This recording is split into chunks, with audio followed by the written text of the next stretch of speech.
Olá, amigos do PSEG Rádio Piracicaba.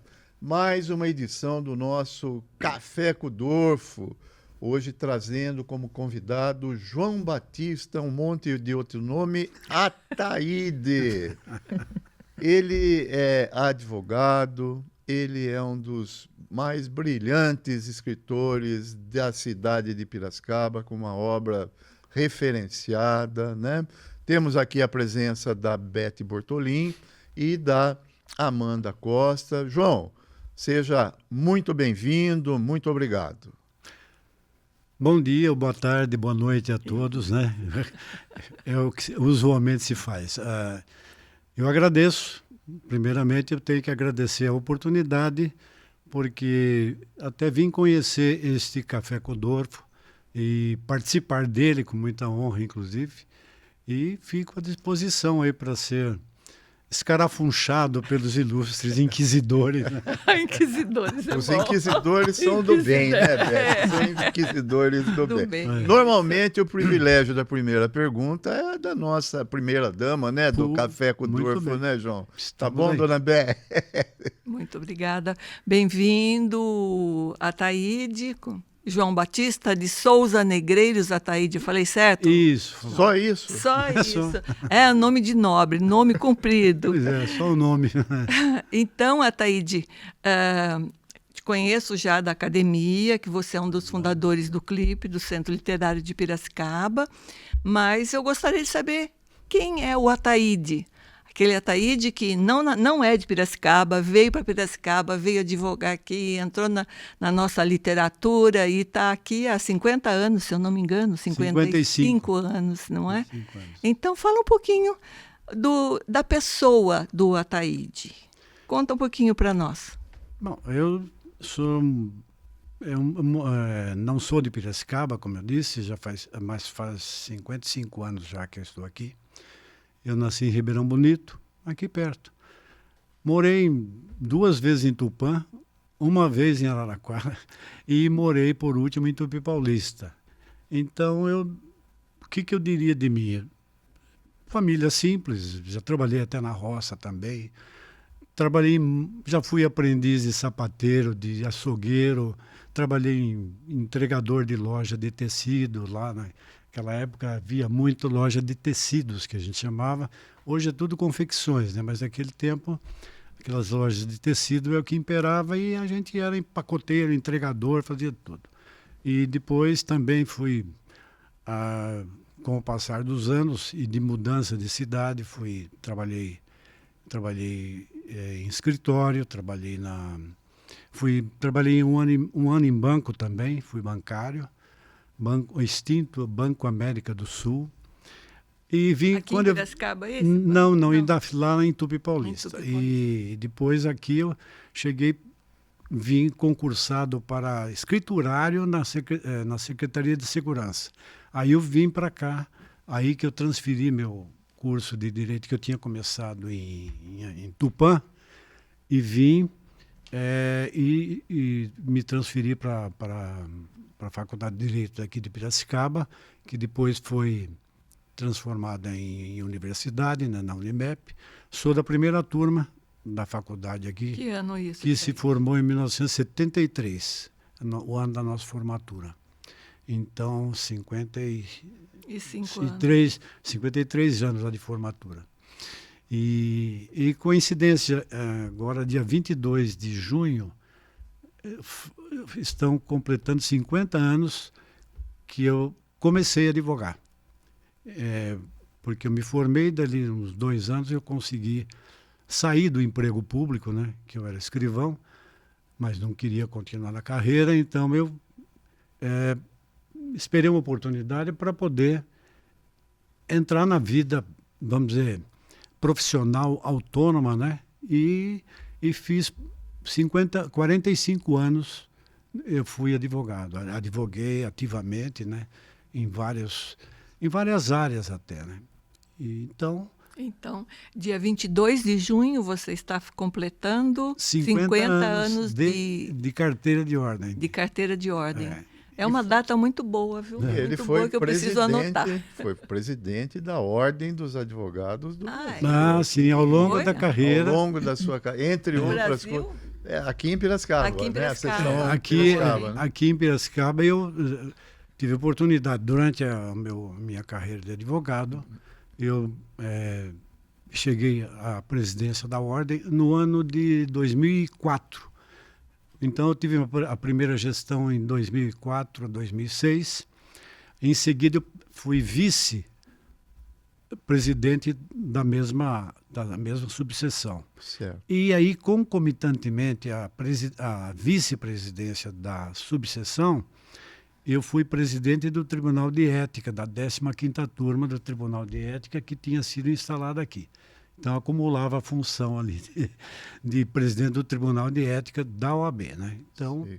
foi assim bastante intenso. Aliás, é um período que foi para mim extremamente gratificante, porque eu não tinha intenção nenhuma de ser presidente da OAB. E acabei, por questões da própria movimento, assim, da classe, e aí eu me vi presidente, mas eu tive muita sorte, gosto sempre de falar isso, que eu tive foi um período muito bom, porque aquele grupo de advogados que se agregou a mim quando iniciamos a campanha foi uma coisa assim singular. Eu costumo dizer o seguinte: todos eram idealistas, todos inteligentes e, sobretudo, todos bem intencionados. Geração Unimep, todos, a maioria. Praticamente todos formados no IMEP. Tá. Então foi assim um período áureo, na verdade, que eu tive a graça de estar. O meu talento, vamos dizer, eu tive talento, o meu mérito foi ter talento para liderar um grupo de advogados daquele quilate. Que legal. E por isso nós fizemos um trabalho, conseguimos fazer um trabalho gigantesco na OAB aqui, que obtivemos bastante conquistas durante esse período. Tá bom. Elizabeth Bortolin, Diga. a vida me chama. Ah, já, professor? A Eu sei vida que me você está chama. com uma agenda lotada aí, uma agenda muito Infelizmente, corrida. Eu agradeço ao João, né? Amanda também vai comigo nesse novo compromisso agora, tá bom? A Ok. parte literária hoje é sob a Continua sua comigo. responsabilidade, tá bom? João, Ok. que dia estaremos juntos no... No Sarau, né? Sarau das Artes. Isso vai ser em junho, professor. Mas como o senhor não vai estar aqui conosco, depois Mas esse programa é em junho já, Elizabeth. vai Nós ser já junho. estamos- Sim, É a eu última tô- semana, né? É, Tá, é 24 dia dias. 25 de 25? junho, É, às do 24 19 dias. horas, lá no Última museu. semana. 19 horas no museu. No Museu Prudente de Prudente. Moraes. João vai ser o homenageado na Sim. ocasião, né? O evento é promovido pela Academia Piracicabana de Letras, eu pelo seria Clipe. cerimonialista. Você estarei- vai ser a cerimonialista? Sim, seria cerimonialista. Estaremos lá, Du? Estaremos. Por favor. com Estaremos lá. certeza, Eu aguardo vocês. estaremos. E ela que me indicou para essa fria. É. Não foi fria nada. Eu tinha Você que já indicar- repassou a próxima fria? Já, mas ele não falou ainda de quem fria será. em fria, de fria em fria, chegamos. É. João, mil desculpas. Pessoal, muito grato até aqui pela minha presença. Beth cuida da entrevista e do Sim. encerramento. Tá bom? Muito obrigada pela presença. Até o próximo, hein, Se Deus professor? quiser. Eu Até. agradeço o convite, Tá, obrigado. poder estar aqui. Ok, estamos de volta após a saída do professor Adolfo. Estamos aqui novamente entrevistando o nosso querido João Ataíde, dando continuidade, não é, João? Você estava me contando do seu pessoal lá da OAB, não é? sim. Sim, Da de equipe fa- que você construiu Isso, lá junto e os frutos que foram conquistados nesse momento, não é? De fato, a gente formamos um grupo muito bom e, como eu disse, de pessoas com vontade de fazer acontecer e aconteceu. Nós tivemos grandes conquistas, e eu acho que a principal, talvez a melhor delas, foi que houve muita interação com a sociedade piracicabana. Nós participávamos de tudo, éramos chamados a participar pelo fato de sermos a ordem dos advogados do Brasil. Né? Então, isso foi um período muitíssimo gratificante. Que época que foi, João? Foi de 2004, quando eu assumi, e depois eu fiquei até 2009, praticamente, até 2009. Que eu tive a gestão como presidente da subseção e depois fui presidente do Tribunal de Ética da 15ª turma do Tribunal de Ética da OAB, né? Tá. Então foi muito produtivo e assim de dar muita satisfação mesmo. Que bom, João. Agora falando um pouquinho da sua caminhada literária em Piracicaba, eu sei que você foi você quem foi o primeiro presidente do CLIP, do Centro Literário de Piracicaba, ou você foi um dos fundadores do CLIP? Fundador e primeiro presidente, e depois eu tive 7 gestões como presidente. No CLIP? Porque era aquilo, sempre fiquei sendo ou presidente ou ora vice. Então, mas ao todo foram 7 gestões, e digamos, o CLIP, ele teve uma existência como pessoa jurídica durante 20 anos. Foi fundado em 1991 e ele, como pessoa jurídica, existiu até 2011. E aí, o que nós fizemos? Para evitar, porque o fato de ser pessoa jurídica dá uma porção de obrigações burocráticas que, sabe, são trabalhosas para a gente que não, que gosta de escrever, de outra coisa. Você tem que se preocupar com data de declaração de imposto de renda, entrega da RAIS, que é como se nós fôssemos uma empresa, né? Sim. Porque o seu fato de você ter a inscrição, ser pessoa jurídica, você tem que prestar declaração de imposto de renda. Ainda que não tenha renda, presta negativa. Só para mim entender um pouquinho esse momento na sua vida. Quando você fundou o CLIP, você já fazia parte da APL, da Academia Piracicabana de Letras? Não. Aí, na verdade, não fale assim, você fundou. Não. Eu participei da fundação com um grupo de pessoas, sim, né? Sim, que na época era o Ézio, quem mais? Tinha, nossa, eu não vou lembrar de todas. Tinha o Ézio, tinha o Carlos Moraes Júnior, acho que você conheceu. Era uma pessoa muito ativa, muito ligada a isso. Ele já tinha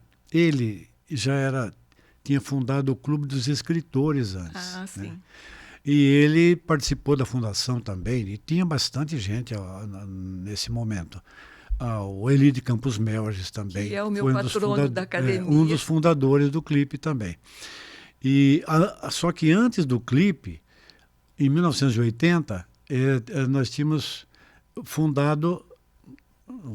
Eu participei também da fundação da Associação dos Escritores de Piracicaba, que teve vida por 2 anos, ela só durou 2 anos. Mas aquele pessoal que fundou essa associação, na verdade já vinha se reunindo há tempo, ora no Clube Cristóvão Colombo, ora nos salões do Coronel Barbosa, por outra... até na casa de alguns dos membros. Então, desde sempre, a academia, como CLIP e Golpe, não tem uma sede, não é, João? Essa campanha nossa de uma sede vem de longa data, desde a fundação do João Chiarini. Tem isso também. O CLIP, por exemplo, a sede dele sempre foi o meu escritório, porque eu estava no meio, né? Então o endereço meu era escritório meu. Eu tive meu escritório no edifício Tecnal, num primeiro momento, depois fui lá perto do fórum, eu transferi o escritório. Eu transferi a sede dele, para poder ter uma sede, né? Então, mas a gente se reunia depois, nos reunimos muitas vezes em salas do Engenho, também no Cristóvão, mesmo depois de formado o Centro Literário, nos reunimos muito Na nos biblioteca salões municipal também ou não? e depois na biblioteca, sim, também. Nos últimos anos. Já nos últimos anos, a gente sempre se reunia na biblioteca. Então, mas deixa eu voltar um pouco no tempo. Sim. Você disse que eu fundei o Centro Literário de Piracicaba. Não, eu participei. Um dos fundadores, eu também, então, dando a ideia. lá onde eu morava, em Tupi Paulista, até o ano de 1971, eu morei durante 7 anos lá, de 63 a 71. Eu também participei da fundação de um centro literário lá, o Centro Tupiense de Literatura. Eu e mais três professores. Eu não era nem professor ainda, mas eu era adulto já como eles, assim, 20 anos, 19 e tal. E fundamos o Centro Tupiense de Literatura, sabe quando? Em 1969. E ele teve um grande proeza que lá, aqueles 4 jovens que depois foi aumentando o número, foram se agregando, pessoas também que gostavam de literatura. Nós conseguimos produzir um jornal chamado Nossas Letras, um jornal literário. Uhum. Ele era assim um tabloide, formato tabloide, de 8 páginas. Nossa. Olha só, Muita que coisa. aventura nossa, mas a aventura virou uma proeza. Mas era só poesia, crônica, Crônica, texto, toda. E sabe qual o grande mérito?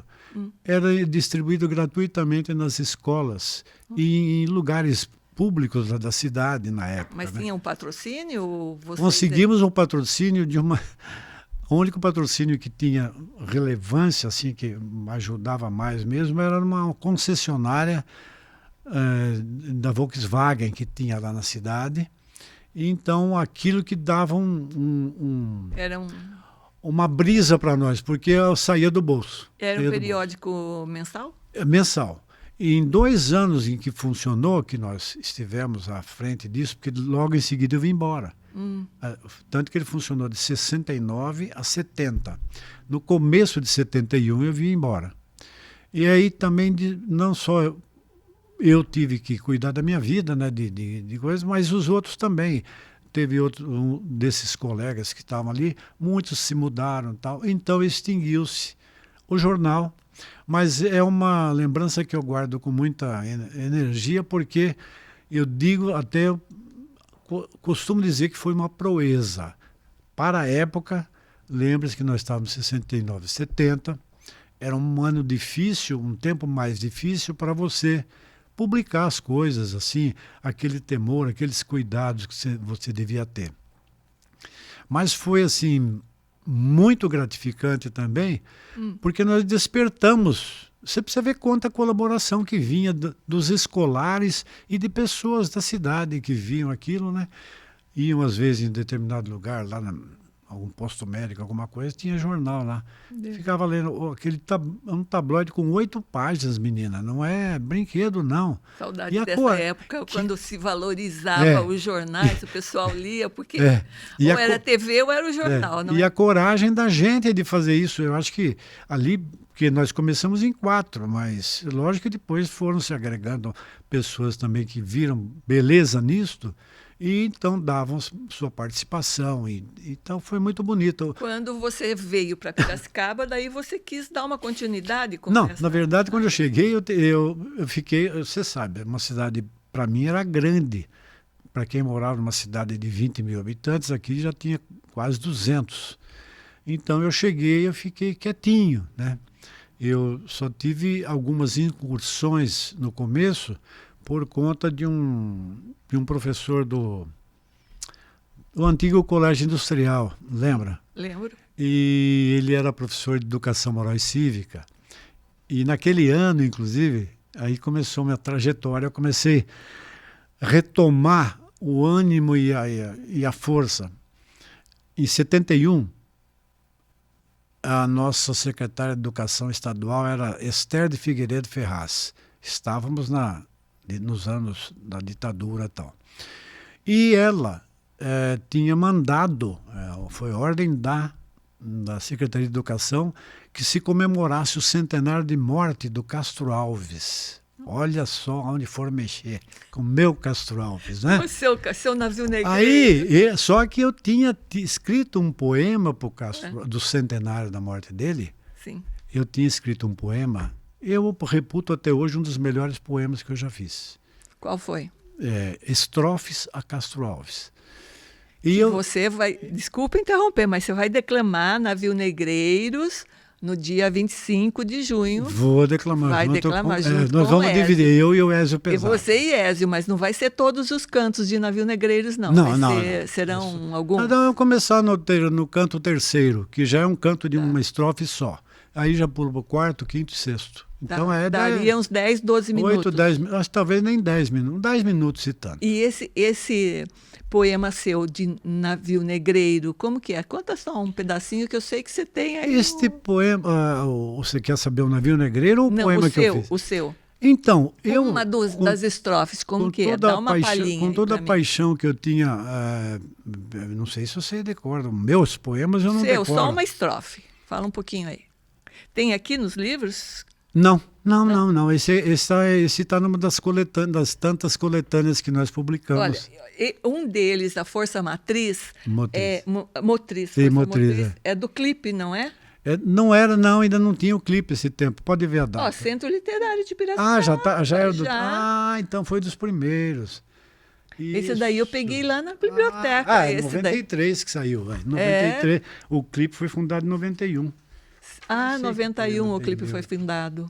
É que eu não sei qual poema. Não tem problema, não. Então, eu peguei esse daí.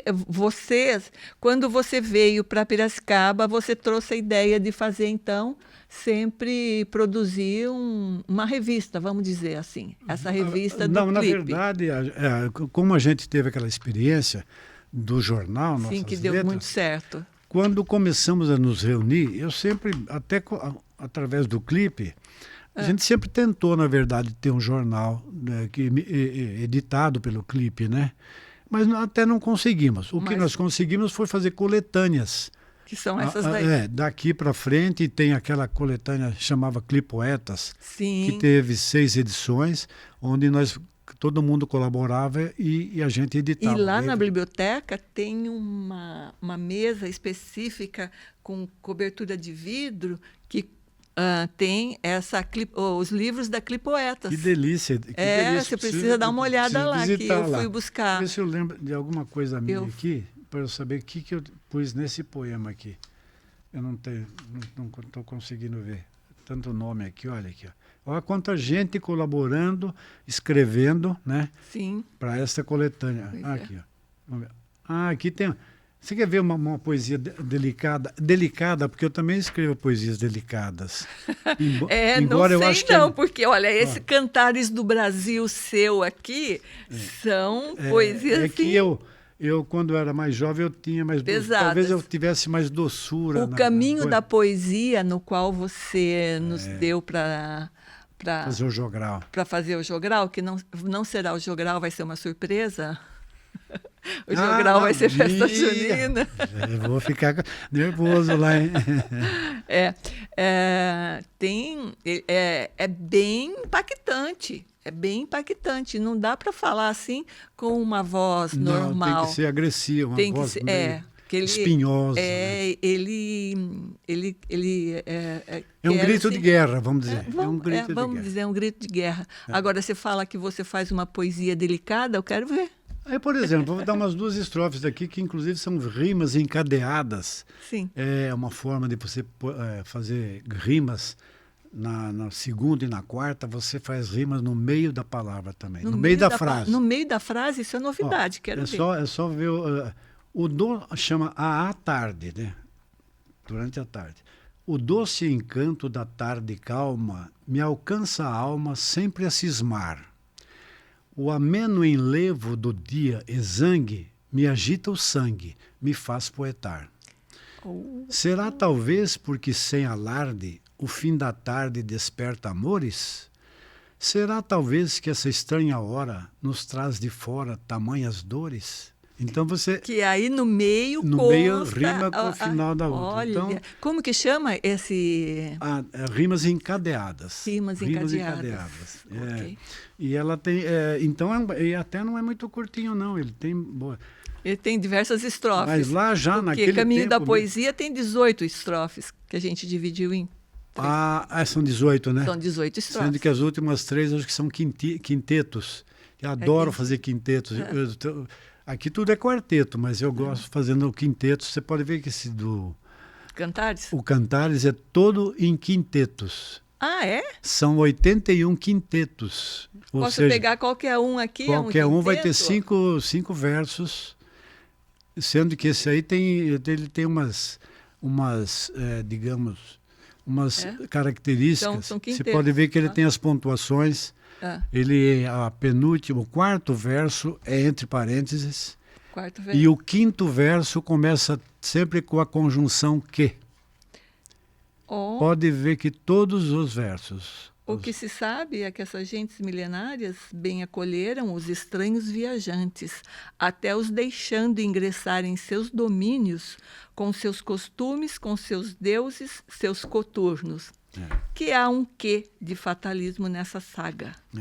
Essa divisão você tá falando... dos índios. Eu estou dizendo que quando a colonização, os índios, né, que era um povo assim, vamos dizer, simplório. Então se encantaram com o visual dos colonizadores e tal, e até dos seus coturnos. Eu chamo coturno aí porque é o pisar do conquistador, né? O passo do conquistador, né? A bota do conquistador é que... Mas todo esse trabalho, ele trata da formação, como eu creio, da nacionalidade brasileira. É um livro crítico, sim, mas veja bem, não é um livro crítica pela crítica, porque toda vez que você aponta o dedo, como é que tem aquele ditado? Quando você tem um dedo que você aponta para frente e tem três se apontando para você. Sim. Eu acho que todos somos responsáveis até hoje, principalmente nós que somos descendentes de lá. Meus bisavós, trisavós, tetravós, tataravós estavam lá. O Vidal de Negreiros, por exemplo, eu sou Negreiros, vim de lá. Tinha o Vasco de Ataíde, que veio junto. Você sabe que o Vasco de Ataíde ele nem chegou a chegar no Brasil. O Vasco veio com Cabral, mas o navio, a nau dele, afundou e se perdeu no mar. Aquele tempo, vinha uma rajada de vento, vamos dizer, afastava, né? Apartava a sua nau das demais e aí se perdeu. Mas depois vieram outros logo em seguida. Então a responsabilidade sempre foi de todos nós com a condução do nosso país. É essa visão que eu quero. Então, se houve tantos erros que vêm do passado, gente, está na hora da gente reconstruir, da gente consertar esses erros. Né? Já passou da hora.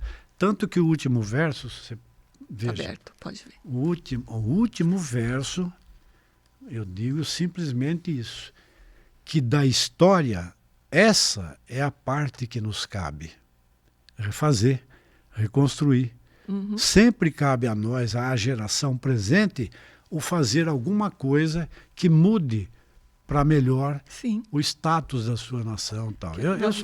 Eu sou nesse ponto bastante nacionalista. Eu acho que eu tenho bastante amor pelo meu país e eu acho que a história dele merecia ser mais respeitada.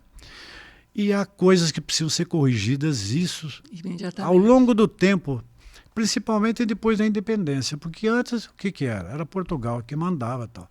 Mas quando nós tivemos a independência, cabia a nós fazer uma nação bonita e de verdade, né? Uma verdadeira nação. Tá certo. E então, agora temos a oportunidade agora em 2026, né? É um primeiro passo de você mudar, né? Da gente e eu acho que a gente olhar o nosso país de outra forma. Eu fico assim, o Sérgio Buarque, no seu Raízes do Brasil, ele cita aquela... aliás, ele não é frase dele, ele menciona o autor de que ele citou a questão do brasileiro cordial, do homem cordial. Essa versão vem passando ao longo do tempo como se somos cordiais, etc. Tal. Sim, nós somos um povo bom e prazenteiro, nós gostamos da alegria, nós temos uma opção pela alegria, mas isso não nos pode fazer irresponsáveis a ponto de dar de ombros com as coisas de erradas que acontecem. É preciso corrigir, senão nós vamos parar. Então, esse é meu... É um aprendizado constante e mudança. Vida, para mim, é significado de mudança. Mudança. A gente está sempre se adequando, se recriando, avançando para o nosso melhor. Exatamente. Sempre, para a nossa evolução como ser humano. Então, a vida realmente eu precisa... tenho uma frase que eu repito sempre, eu acho que fui eu mesmo que formulei. A única coisa que tem o direito de ficar parada é poste. Porque ali, parado, é que ele cumpre a sua função. Porque nada mais no mundo é parado. As árvores, elas não estão paradas. Elas crescem para cima, para os lados e dão a sua vida. As águas no rio nunca são as mesmas que passam por ali. As pedras rolam por seus motivos. Desde que veio uma enxurrada, elas mudam de lugar, mudam a paisagem. Pode trazer um desastre, mas pode trazer uma obra de arte. Na montagem de pedras rolando, por assim dizer. E o relógio está certo 2 vezes. Exatamente. Então, a única coisa que nasceu para aquilo é o poste. Nasceu para ficar parado. Então, tudo é vida, tudo é movimento, né? Tudo tem. E esse livro aqui, do Estado de Violência, a Violência do Estado, eu não conhecia. Afinal, Ataíde, quantos livros você já tem publicados? Na verdade, de solo são esses 3. O Cantares do Brasil. Variações Poéticas. Sobre a banalidade do mal. E esse... Do Estado, de Violência, a Violência do Estado. Esse é um ensaio. Ele não é poema, é um ensaio. Os outros são poemas. Aqui são poemas. Variações Poéticas. E tem um também o que eu fiz em parceria, né, que eu fiz. Nós 3 aqui. Quem são? Cláudio Binha, advogado, meu grande amigo, e Orlando Guimaro Júnior, 2 grandes amigos. Nós escrevemos isso é destinado a advogados, promotor, procurador e tal, porque ele são comentários ao Código de Ética da OAB e ao Estatuto da OAB. Então, esse aí foi feito, editamos-lo em 2008, e foi a primeira assim, obra com editora, até editora Alex, etc. Nossa, 400 páginas até aí. É um livro, ele é um repositório de julgados dos tribunais de ética, da ordem. Porque ela tem várias... Nós somos a 15ª turma do Tribunal de Ética. Então, ela tem... no estado de São Paulo, nós temos... atualmente, não sei quanto, mas no meu tempo... Nós éramos a 15ª turma, então tem os tribunais de ética que são para disciplinar, inclusive, os desvios, né, de colegas tal, que passam no exercício da profissão. Taíde, vamos falar um pouquinho da Academia Piracicabana de Letras, da nossa sede. Sim. Você será homenageado no nosso Sarau das Artes, no dia 25 de junho, uma quinta-feira, às 19 horas, lá no Museu Prudente de Moraes. Eu escolhi você como o próximo homenageado. E, na sequência, esse é o sarau quando o inverno chegar, né? O próximo seria quando a primavera chegar. A pergunta que não quer calar. Você já tem o próximo homenageado? Não. Já definiu ou está em segredo ainda? Não tem problema. Não defini ainda, por assim dizer. Não defini, então vamos até o dia 25. Eu tenho 24 dias para isso. Você fica contando aí. Quanto tempo falta? Quanto tempo falta? Agora estou naquela contagem regressiva, né? Que nem lançamento de foguete. Ixi, agora já falta só 22. Então é assim. Mas eu fico muito... Fiquei muito surpreso de ser indicado por você, inclusive, aquele dia que você me indicou. Eu fiquei surpreso e, para mim, muito gratificante. E eu nunca recebi nenhuma homenagem por isso. Um dos motivos da escolha foi o fato de você ser o primeiro presidente do clipe, Ah. você junto com outras pessoas que já não estão mais na academia, né? Trouxeram o clipe para a academia. Sim. Então foi uma boa indicação, todo mundo gostou, todo mundo aplaudiu, não é? Foi uma escolha certa. A gente saiu daquele esquema das meninas, né? Que era a Carmen, piloto, as mulheres são Ivana maioria, Negri, né? Carmelina. As mulheres são maioria na advocacia hoje. Viu? Na agitação cultural também parece-me que as mulheres estão... prova que a academia tem mais, né? E lá no clipe também, sempre as mulheres foram maioria. É interessante isso, né? Pois é. E então, eu acho que... Temos que valorizá-las. Exato, sempre. Aliás, a mulher, para mim, eu sempre já disse isso publicamente, inclusive. E eu fui elogiado uma vez por uma advogada de São Paulo, que me viu em plena secretaria do fórum, que eu disse, olha, o sexo frágil Não é o frágil, homem. É o homem. A mulher é o sexo forte. Então, a moça, quando ouviu, falou... Ouvindo isso de um homem é assim mais importante, mais assim gratificante ouvir isso, né? Certo. Mas é a posição que eu tenho. Eu acho que a mulher é muito mais forte. Não é questão de levantar um peso. A questão é da mulher ter a resistência, a resiliência que o homem não tem, paciência às vezes, e tem a reação mais, vamos dizer, cabível, mais conveniente para as determinadas horas. É interessante isso. Em tudo isso, ela é o sexo forte, sim. Não tem nada a ver. E não é porque estou na sua frente, não. Eu já falei isso para você. E Vera, sua esposa, você conheceu ela aqui em Piracicaba ou trouxe ela de Tupi? Não, conheci aqui. Aqui, quando eu cheguei, eu morei em hotel, tudo. Eu tinha até namorado 2 outras meninas antes. Aí depois começamos a namorar, conheci ela na faculdade, porque ela estava fazendo um curso, ela já tinha feito pedagogia e estava fazendo um curso de ciência, se não me engano, para melhorar lá, embora matemática, a professora de matemática também pode dar ciências, etc. Então, ela estava fazendo um curso de ciência. E lá que eu conheci, lá nos corredores da Unimep, da extinta Unimep. Maravilha. Né? E vocês estão juntos há... Dia 17 de junho agora, 48 anos. Faltam 2. Pelo jeito, na sua vida, a maior parte dos bons acontecimentos acontecem em junho, não é? Está sendo significativo, inclusive. Que começamos a namorar no mês de junho, sim, noivamos no mês de junho e casamos no mês de junho. Certo. Você não quer dar uma palhinha para nós? A gente já está aí no... que nem o Adolfo fala, dos 45 do segundo tempo, não é? Sobre navio negreiros. Uma palhinha só. Sobre o navio negreiro? Então. Um pouquinho e umas estrofes para nós também, que eu gosto. O Navio Negreiro é um poema... Quando eu me apaixonei pela poesia de Castro Alves, porque é interessante. Eu já tinha lido Castro Alves aos 11, aos 12. Tinha livro em casa. Eu li isso aí.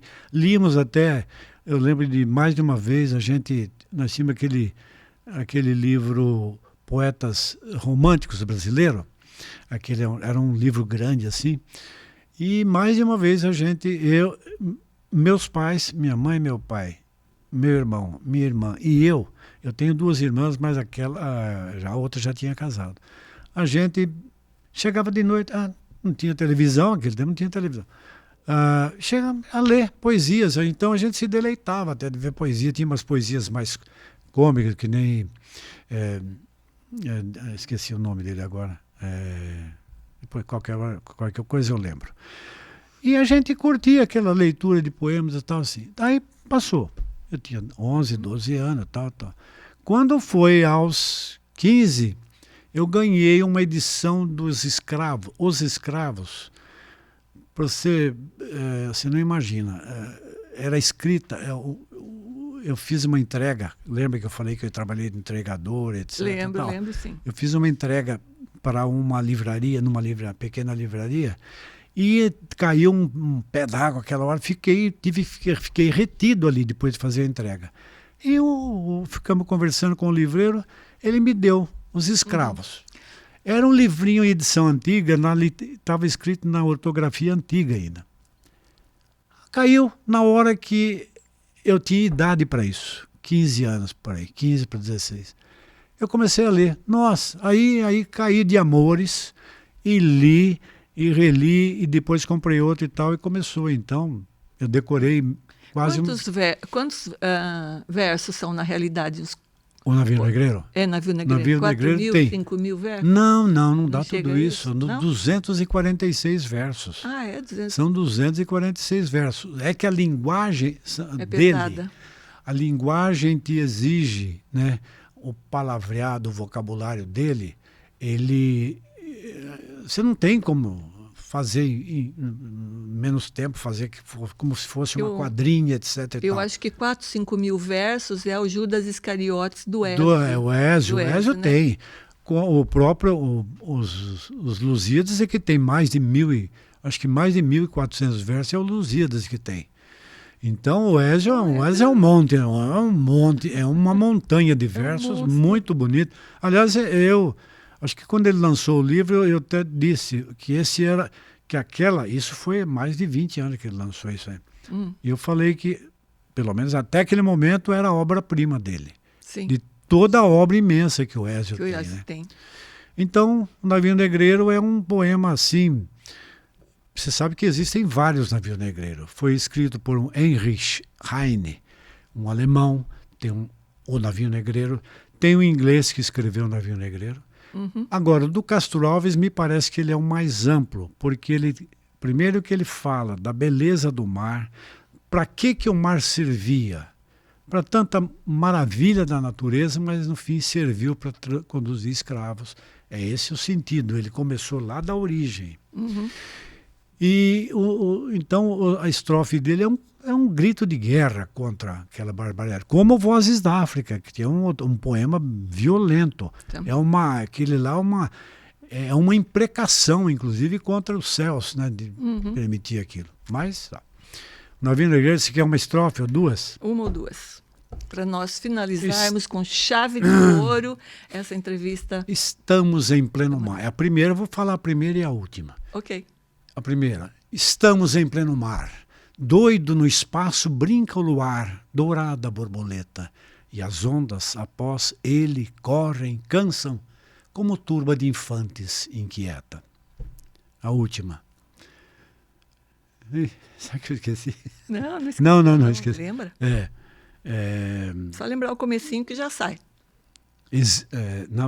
Não é exatamente que eu tenho que... Você tem que estar na sequência. Os dois últimos.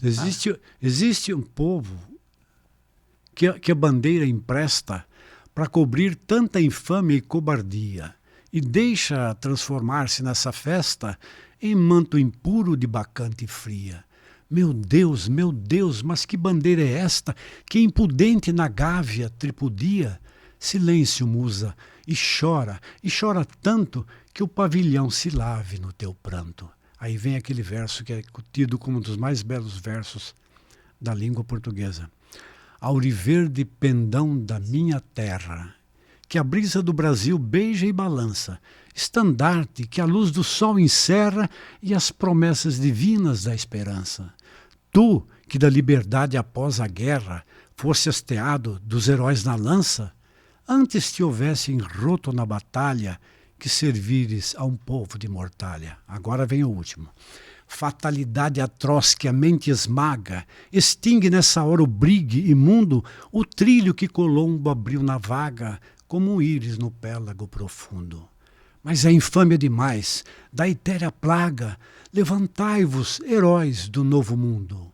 Andrada, arranca esse pendão dos ares, Colombo, fecha a porta dos teus mares. Meu Deus, é emocionante. Você tem que falar com sangue nos olhos, como diz o outro, um poema desse. Coisa então, linda, muito obrigada. É o que a gente chama de grito de guerra. Isso é um canto de grito de guerra. Encerrando essa entrevista com muita alegria, muita honra em poder receber você aqui e homenageá-lo no Sarau das Artes, que vai ser muito bom. Vamos ter lá, então, o Navio Negreiros, vamos ter Elson de Belém. E vamos ter outras novidades por lá. Bacana. Então, quero agradecer muito a sua presença e, num outro momento, a gente pode dar continuidade aos livros, que a gente não conseguiu ver tudo. Esse daqui você trouxe, não é? Esse daqui também. Não, mas eu trouxe até para presentear vocês. Não sabia Ai, que maravilha. Esse daqui eu não tenho. Esses dois você já tem. Então, muito obrigada. E a próxima entrevista a gente estará com o professor Adolfo aqui já retornando. Agradeço a todos. O grande inquisidor. O grande inquisidor, exato. E as suas palavras os finais. Olha, Elizabeth, eu fico muito grato de ter sido convidado e de ter podido aqui falar um pouco assim da trajetória, porque todos temos uma história, né? Então, eu não sei quanto ela tem de meritória, mas eu sempre tentei fazer o melhor, tentei ser um bom cidadão nas cidades onde eu morei e aqui também. Uma coisa que, aliás, eu fui conselheiro do CODEPAC durante 8 anos. Mas essa no seu currículo. Foi uma das... Exatamente. Então, é uma cidade que me abraçou. Eu chorei muito aqui de saudade da outra cidade, mas 2 meses depois eu me refiz e me integrei aqui e tenho a alma e espírito caipiracicabano, como vocês gostam de dizer. Eu sou caipira mesmo, então já me juntei com o caipiracicabano aqui. Eu agradeço muito o convite e espero ter feito não ter feito feio aqui perto de vocês todos. Está tudo perfeito, está tudo ótimo. Até a próxima e muito obrigada.